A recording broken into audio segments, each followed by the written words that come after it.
말 그대로 40년이 쏜살같이 지나갔습니다. 이스라엘 백성들은 광야에서 40년을 떠돌았고 다시 원점으로 되돌아온 것이지요. 본문 1절을 보십시오. 첫째 달에 이스라엘 자손 곧 온 회중이 신광야에 이르러 백성이 가데스에 머물렀다 라고 하잖아요. 저기 첫째 달은 40년 첫째 달입니다. 그러니까 이스라엘 백성들이 출애굽한 지 딱 40년이 되었다라는 이야기예요. 말인즉 이스라엘 백성들이 하나님의 징계로서의 유랑생활, 어디에서? 광야에서의 그 모든 유랑생활을 거의 다 마친 시점이라는 이야기입니다. 게다가 신광야 가데스라고 되어 있잖아요. 이곳이 어디냐? 38년 전 가데스 바네아에서 이스라엘 백성들은 하나님의 명령을 거부하고 가나안 땅에 안 들어가고 애굽으로 되돌아가겠다면서 난리를 쳤잖아요. 바로 여기 가데스가 38년 전 아픈 역사를 머금고 있는 그곳입니다. 아무튼 이렇게 40년의 세월이 쏜살같이 지나간 거예요. 그 사이에 출애굽 1세대라고 할 수 있는 어른들, 그 이스라엘 백성들은 그 광야에서 다 죽었죠. 이제 출애굽 1세대는 딱 3명 남았어요. 모세와 아론과 미리암, 그렇게 3명입니다. 그런데요, 여기 20장에서 미리암이 죽고요, 그리고 아론이 죽습니다. 민수기 20장 우리가 봤잖아요. 그렇게 구성이 되어 있어요. 미리암의 죽음으로 1절이 시작하잖아요. 제일 끝절로 가보시면은 아론의 죽음으로 끝을 맺는다라는 것이죠. 참고로 아론은 출애굽 제 40년 5월 며칠? 1일. 5월 1일에 죽습니다. 민수기 33장에 그 내용이 나와 있는데요. 우리 아론이는 5월 1일 날 태어났는데 그 아론, 대제사장 아론은 5월 1일 날 죽었습니다. 환생? 농담이고요. 어찌되었든 더 중요한 건 이 대목이죠. 여기 20장에서 모세는 가나안 땅에 들어갈 수 없다는 선고를 하나님께 받습니다. 자, 도대체 무슨 일이 이곳 가데스에서 있었을까요? 보십시오. 오늘도 그래요.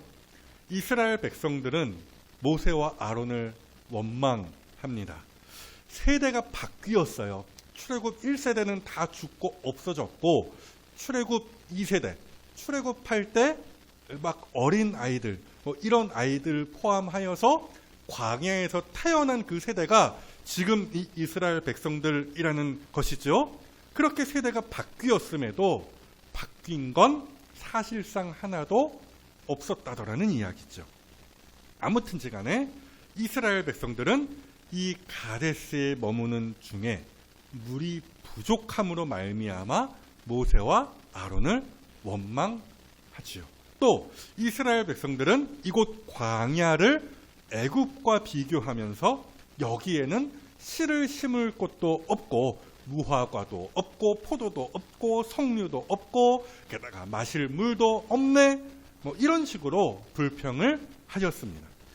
이런 이야기는 민수기 내내 잠시도 쉬지 않았어요. 우리가 다 찬찬히 살펴봤던 내용들입니다.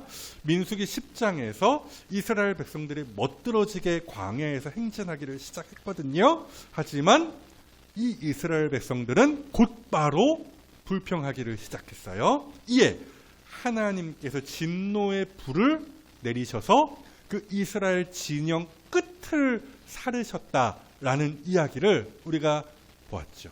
또 이스라엘 백성들은 탐욕을 부렸습니다. 이에 하나님께서는 큰 재앙, 성경에 그렇게 표현이 되어 있죠. 뭔지는 정확하게 모르지만 큰 재앙으로 그 이스라엘 백성들을 엄히 다스리셨죠. 뿐만이 아니에요. 미리암과 아론이 권력 욕심에 눈이 멀어서 모세를 대적했잖아요. 이에 하나님은 미리암을 나병으로 다스리셨습니다. 그리고 결정적으로 본문의 시점으로부터 딱 38년 전 이곳 가데스에서 무슨 일이 있었어요?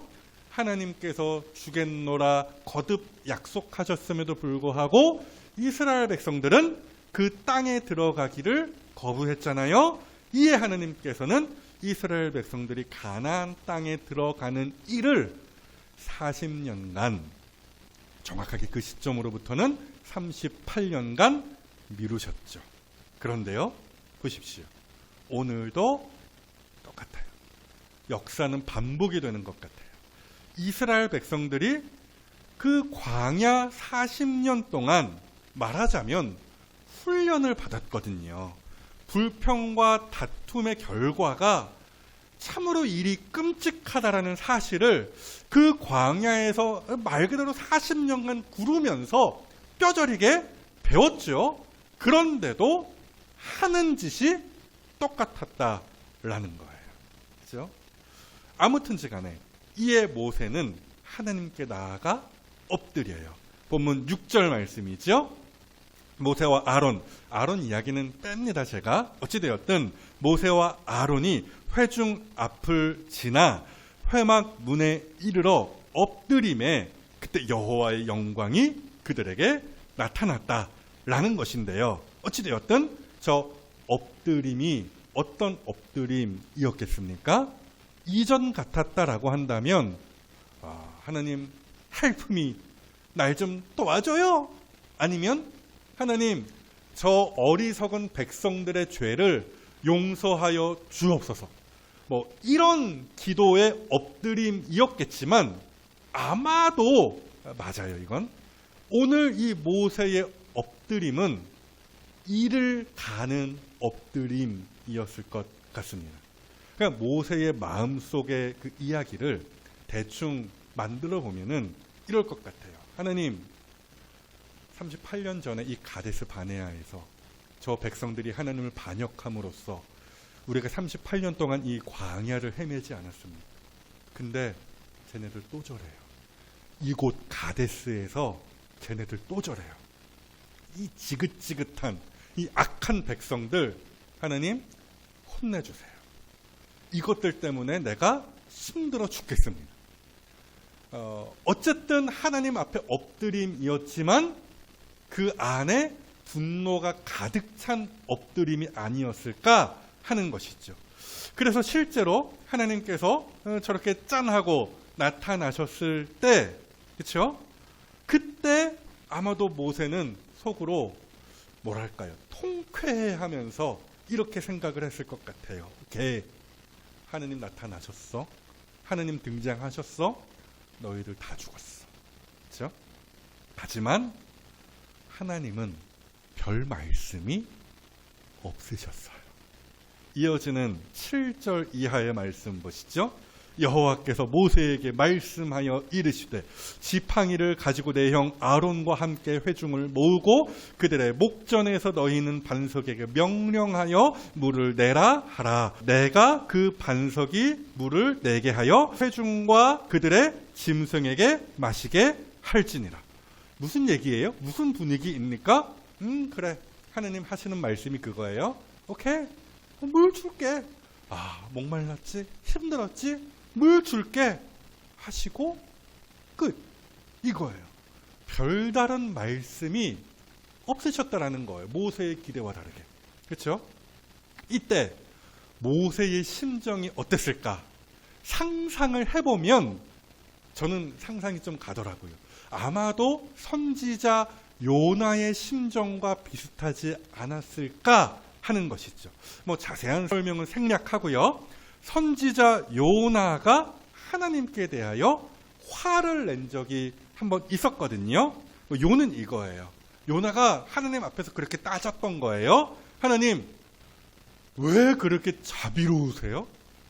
이 악한 백성들, 이 악한 사람들 당장 없애버려야 하는 거 아닙니까? 왜 용서하세요? 왜 저 악한 사람들에게 은총을 베푸십니까? 이랬다라는 거예요. 무슨 상황에서 이 말이 나왔느냐? 요나에게 왼수 같았던 아시리아, 그 유대 민족을 많이 괴롭히던 적국이었어요. 하여튼 그 아시리아 사람들에게 하나님께서 은총을 베푸셨던 거예요. 이에 요나의 속이 뒤집히는 것이죠. 그죠? 하나님, 왜 이렇게 자비로우세요? 왜 이렇게 좋으세요? 이해가 안 가네요. 이게 요나의 말이었는데요. 똑같은 거죠. 하나님께서 나타나셔서 하나도 달라진 것이 없었던 그 이스라엘 백성들을 진짜로 싹 쓸어버리실 것을 마음 한편으로 기대했는데 누가? 모세가 나중에 천국 가서 물어보세요. 어찌되었든 하나님이 별 말씀이 없으신 거예요. 그래, 물 줄게. 끝. 이러니 모세로서는 환장할 노릇이 되는 것이죠. 여러분, 제가 그냥 없는 말 갖다 붙이는 것이 아니라 설득력이 있는 말이에요. 이게요. 그래서 이 다음 이어지는 모세의 말과 행동을 잘 보세요. 9절 이하의 말씀이죠. 모세가 그 명령대로 여호와 앞에서 지팡이를 잡으니라. 그 다음 모세와 아론이 회중을 그 반석 앞에 모으고 모세가 그들에게 이르되 반역한 너희여 들으라. 우리가 너희를 위하여 이 반석에서 물을 내랴 하고 어쩌고 저쩌고 이러쿵저러쿵 한 다음에 그 지팡이로 반석을 2번 치니 물이 많이 나오므로 회중과 그들의 짐승이 마셨다더라. 하나님께서 은총을 베푸시긴 했어요. 근데 그 사이에 있는 저 모세의 말과 행동에 좀 우리가 집중하여 보자라는 것이죠. 일단은 모세가 무지하게 화를 냈습니다. 보세요.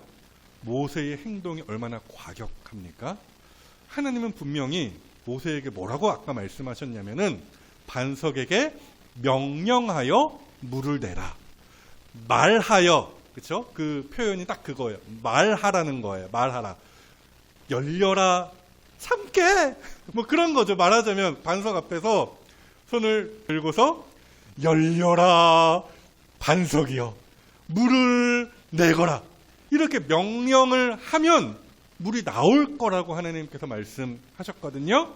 근데 모세는 보시는 것처럼 자기가 가진 지팡이로 그 반석을 2번 세게 내리쳤습니다. 뭐예요? 하나님과 백성들을 향한 분노와 서운함을 이런 식으로 표출한 거예요. 뭐 저는 그런 일 없습니다만은 우리가 그럴 수 있잖아요. 짜증나고 화가 나면 화풀이를 어디다 해요? 뭐 내가 가진 어떤 물건에 할 수 있잖아요. 그렇죠? 뭐 드라마 같은 걸 보면은 막 락 하면서 책상을 확 이렇게 쓸어버린다든지 아니면 막 분노의 양치질 뭐 그런 거 아시죠? 차인표 옛날에 드라마에서 막 이렇게 하는 거. 그렇죠? 애꿎은 물건에 화풀이를 하곤 하잖아요. 딱 그런 모습이 되는 거예요. 뿐만이 아니죠. 모세는요, 더 심각한 게 이거예요. 엄청 교만하기까지 했습니다. 백성들을 향하여 모세가 불같이 화를 내며 한다는 소리가 뭐였느냐? 반역한 너희여 들으라. 사실 이 말부터 선을 넘은 거예요. 마치 자기가 심판자가 된 것인 양 그렇게 말을 했다라는 거예요. 그리고 우리가 너희를 위하여 반석에서 물을 내랴 하면서 지팡이로 팍팍 쳤다라는 거예요. 보세요. 모세의 저 말대로 한다면 누가 물을 이 반석에서 내는 것입니까? 모세와 아론이에요. 그래서 뭐라고 해요? 우리가. 그렇죠? 야, 하나님이 너희를 위하여 물을 이렇게 되어야 하는 거거든요. 화가 났다고 하더라도. 근데 우리가 너희를 위하여 물을 내려. 그러니까 모세는 자기가 이 일을 해내는 것으로 생각하고 하나님을 무시하면서 교만을 떨었다라는 이야기예요. 여러분, 이 이야기가, 이 모세의 말들이 얼마나 정신 나간 소리였는지 시편이 이 말을 두고 뭐라고 평하느냐. 시편 106편 말씀이지요. 그들이 또 무리바 물에서, 오늘 본문의 이 사건을 지금 언급하는 거예요. 여호와를 노하시게 하였으므로 그들 때문에 재난이 모세에게 이르렀나니 이는 그들이 그의 뜻을 거역함으로 말미암아 모세가 그의 입술로 망령되이 말하였음이로다. 자, 이런 얘기예요. 원인 제공을 이스라엘 백성들이 한 건 맞지만 어쨌든 모세로서는 선을 넘었다더라. 그 이야기가 되는 것이죠. 자, 그래서요, 이 일의 결과가 무엇이었습니까? 본문 12절입니다. 여호와께서 모세와 아론에게 이르시되 너희가 나를 믿지 아니하고 이스라엘 자손의 목전에서 내 거룩함을 나타내지 아니한 고로 너희는 이 회중을 내가 그들에게 준 땅으로 인도하여 드리지 못하리라 하시니라. 자, 저기 믿지 않았다라고 하나님께서 하셨는데 굉장히 어려운 표현이기는 합니다만은 저는 저 말을 이렇게 해석을 했어요.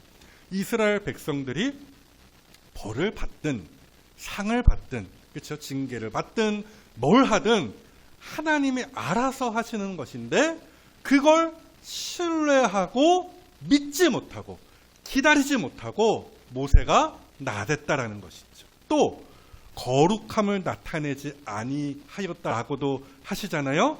저 말씀이 뭐냐? 교만했다라는 거예요. 한마디로. 하나님을 드러내기보다 모세가 자기의 공로와 능력을 사람들 앞에서 떠벌렸다라는 이야기죠.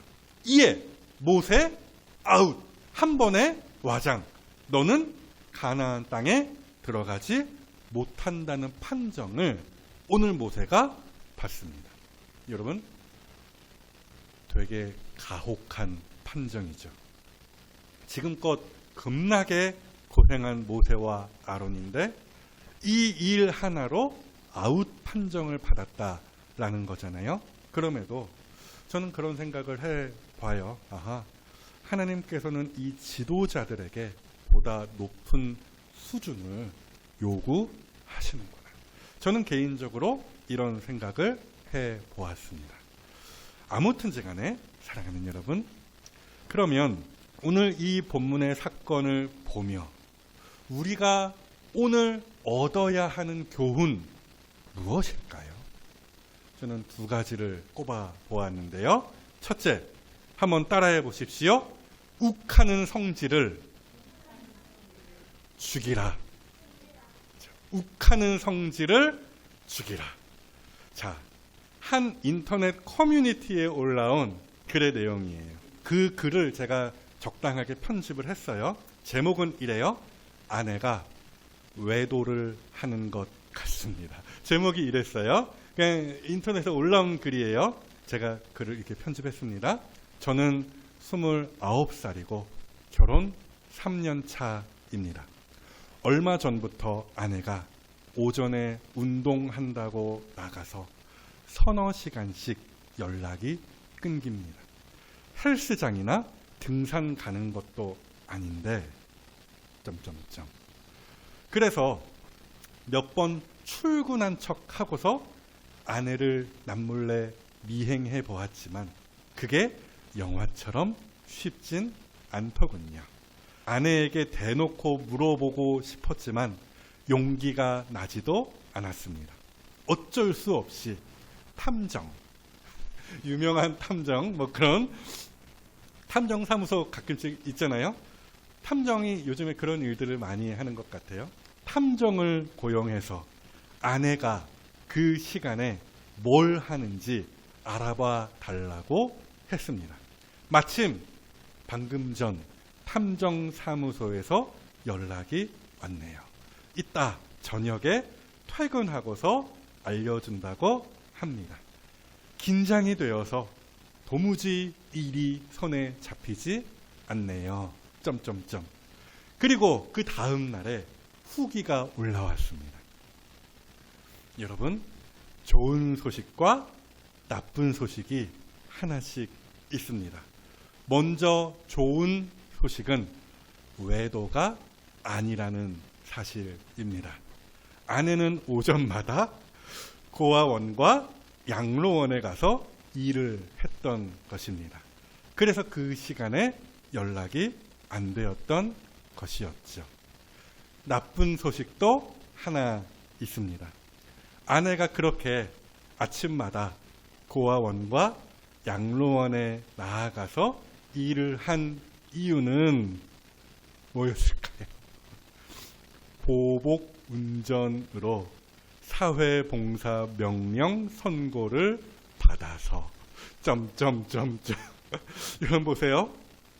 욱하는 것이 이렇게 무서워요. 한 가정을 파괴할 수도 있는 거잖아요. 요즘에 한문철 그 블랙박스 리뷰 그 같은 데 보시면은 그 프로그램 있잖아요. 보복운전 무지하게 많이 나와요. 그렇죠? 보복운전 왜 합니까? 뭐 빵빵 한번 누가 거렸다고 해서 욱 해서 그렇죠? 그렇게 보복운전하고 벌금 내고 사고 치는 영상 무지하게 많이 나와요. 욱하는 걸 그 순간 참지 못해서 인생 망치는 경우 무지하게 많다라는 것이죠. 사랑하는 여러분, 그리스도인이라면 더욱이 욱하는 성질을 죽여야 합니다. 그 말씀이 무려 성경에 나와 있죠. 야고보서 1장 우리 다 같이 한번 읽어볼까요? 시작. 사람이 성내는 것이 하나님의 의를 이루지 못함이라. 아멘. 저 말씀을 딱 한마디로 요약을 하면 이거예요. 성도라면 욱하는 성질 죽여라. 이거예요. 뭐 어려운 얘기 아니에요. 하나님의 의 뭐냐 어려운 이야기 아닙니다. 성도라면, 부르심을 받은 성도라면 욱하는 성질 죽여야 한다. 여러분, 뭐 한문철의 블랙박스에 나오는 보복운전자들 뭐 그런 사람들 뿐만 아니라 욱하는 성질 죽이지 못하고 나대다가 인생 망친 사람 무지하게 많죠. 욱하는 성질 참지 못하고 인생 망한 케이스 누가 있겠습니까? 성경에 가인과 아벨 이야기 다들 아실 거예요. 하여튼 가인이 분노를 했어요. 어떻게 분노했습니까? 하나님, 내 예배는 받지 아니하시고 동생 아벨의 예배만 받으셨다는 것이죠. 의심을 이러면서 하나님께 대하여 화가 났고 동생 아벨에 대해서는 질투가 차올랐던 거예요. 이때 하나님께서 그렇게 분을 억제하지 못할 것 같았던 그 가인에게 하셨던 말씀, 창세기 4장에 있거든요. 보시죠. 여호와께서 가인에게 이르시되 네가 분하여 함은 어찌 됨이며 안색이 변함은 어찌 됨이냐. 네가 선을 행하면 어찌 낯을 들지 못하겠느냐. 선을 행하지 아니하면 죄가 문에 엎드려 있느니라. 그 다음이 포인트죠. 죄가 너를 원하나 너는 죄를 다스릴지니라. 말 그대로 하나님께서 가인에게 워워 하신 거예요. 워워 성질 죽여 워워 하셨던 거죠. 근데도 가인은 그 욱하는 성질을 참지 못하고 동생 아벨을 쳐서 죽였죠. 이처럼 분노가 미움을 낳고 미움이 결국 어디까지 가요?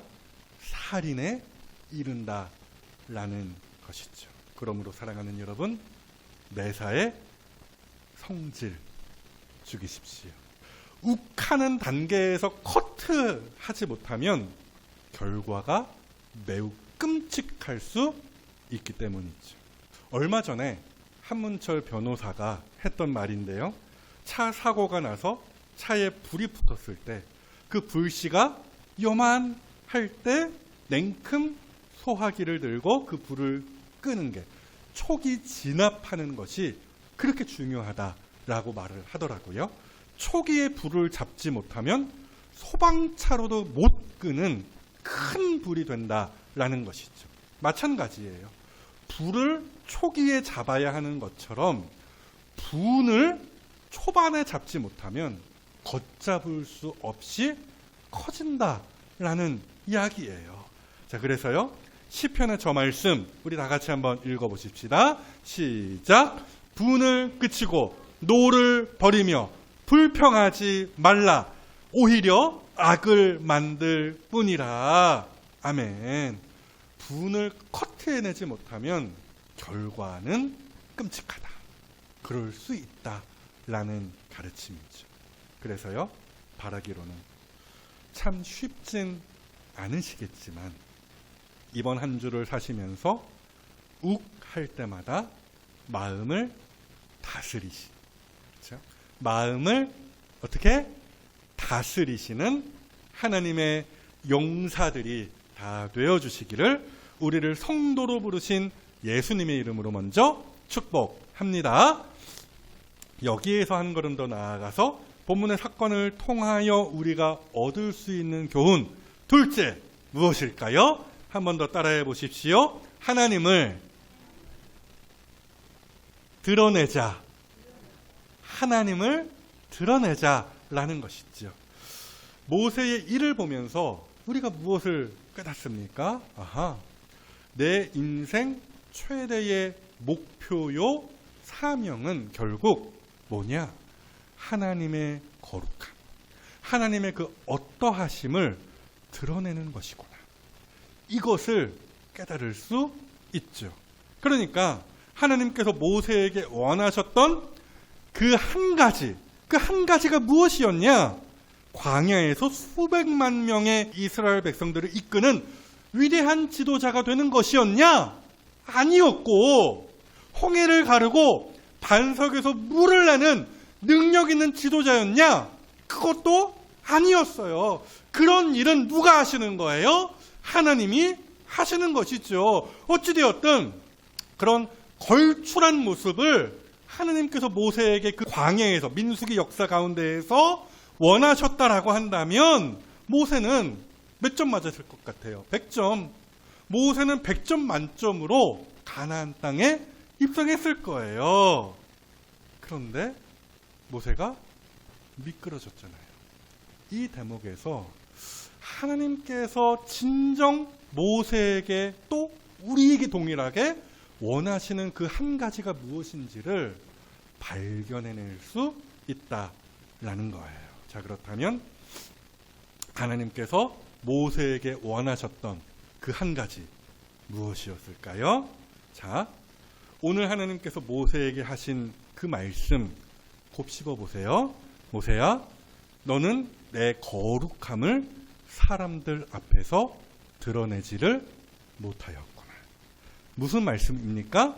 결국 모세에게 있어서 최대 목표와 사명, 다른 게 아니라 하나님의 거룩하심, 하나님의 그 어떠하심을 드러내는 것이었다라는 말씀이에요.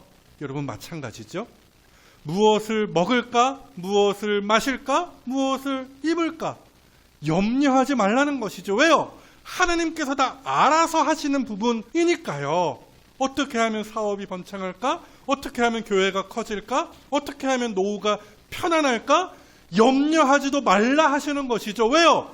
그거 다 하나님의 손에 달려있는 문제거든요. 그러니 쓸데없는 고민하면서 하나님을 불신앙하는 죄를 저지르지 말고 우리는 그저 우리가 있는 그 자리에서 하나님의 어떠하심을 드러내는 일에 열중하는 게 맞다라는 것이죠. 그것을 위하여 우리가 부르심을 받은 거예요. 가령 뭐 이런 거죠.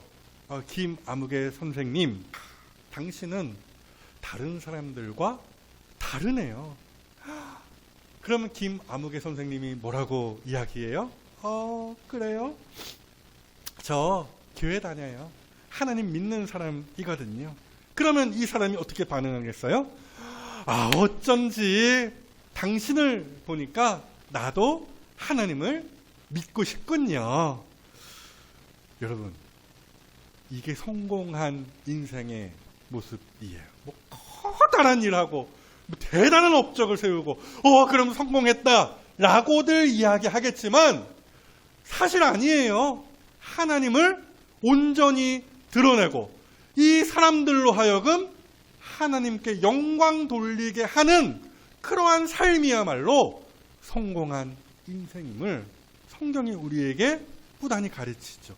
예수님께서도 그렇게 가르치셨어요. 마태복음 5장 말씀이죠.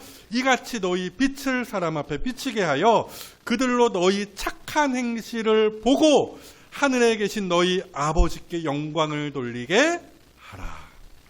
아멘. 예전에 어떤 목사님이 저한테 이런 말씀을 하셨어요. 그 어떤 목사님을 잘 아시는 다른 목사님이 그 어떤 목사님에게 이 목사님에게 이렇게 말을 했다라는 거예요. 목사님 너무 큰 일을 하려고 하지 마세요.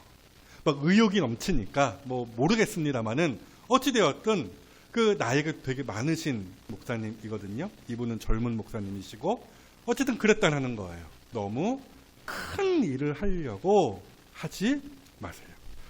이 어떤 목사님은 그 다른 목사님의 말을 들으시고서 도무지 그 말이 무슨 말인지를 모르겠다라고 저한테 말씀하신 것인데요. 저는요, 오늘 설교를 준비하면서 나름 답을 찾은 것이 아닐까 생각을 했습니다. 사랑하는 여러분, 하느님께서요, 우리에게 큰 일을 기대하시지 않아요. 큰 일은 누가 이루시는 거예요? 하나님이 이루시는 거예요.